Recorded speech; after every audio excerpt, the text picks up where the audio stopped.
mas kilalanin pa natin ang pambato niyang Astig Bis Rocker. Yung unang saba ko, yun is yung kaba talaga eh. Nalibago nga ako sa stage. Nasa isip ko kasi na makikita ko sa TV, ano kaya sabihin ng mga tao.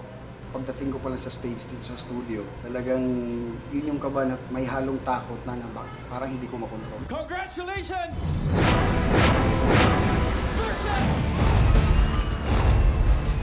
Actually, nung umuwi na ako sa Cebu, parang naisip ko, hindi ako kontento eh. Kasi alam ko kasi na hindi ko nagawa na maayos. Pinipili kong sumabak ulit sa battle stage si J.R. Shabo. Sobrang saya po, seryoso, sa totoo lang, sobrang saya po. Kasi talagang mabait yung Panginoon sa akin. Ngayon sisiguraduhin ko talaga na maggawa ko ng maayos yung trabaho ko.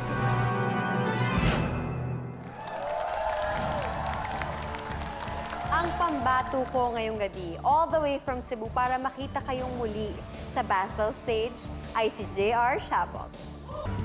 J.R. Shabok, sir! Welcome back! Welcome back po! It's nice to be back. Sa mga kababayan mo, JR, anong gusto mong sabihin sa kanila?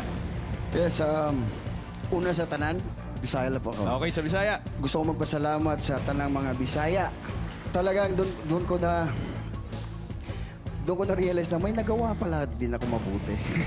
Kaya nagpapasalamat po ako sa pamilya ko. Masaya po ako, nakita ko po kayo ulit lahat. Bea, salamat sa pagkakataon talaga sa akin. Thank you, sir. Alamin na natin ngayon kung gusto ka ba nilang makitang muli sa championship round. Tito Boy. Pakahusay mo, yun yung JR na hinanap ko nung una kang dumating dito. At layo pa, JR.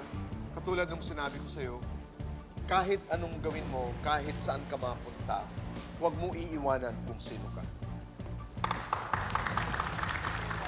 Thank you, Tito Boy. Miss Annette.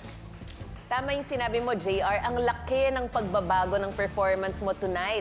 Kaysa yung una mong performance. Talagang kabado ka noon. Ngayon, you're full of confidence and lumabas yon sa act mo. Kiyose. Ready ka na, Brad. JR, ready ka na. Nung unang salang mo, nagsisi ka. Pero ngayon, yung umpisa ng kanta mo, ang taas agad ng range mo, abot mo. Congratulations, sir. Good job. Congratulations, JR. Good job sa'yo.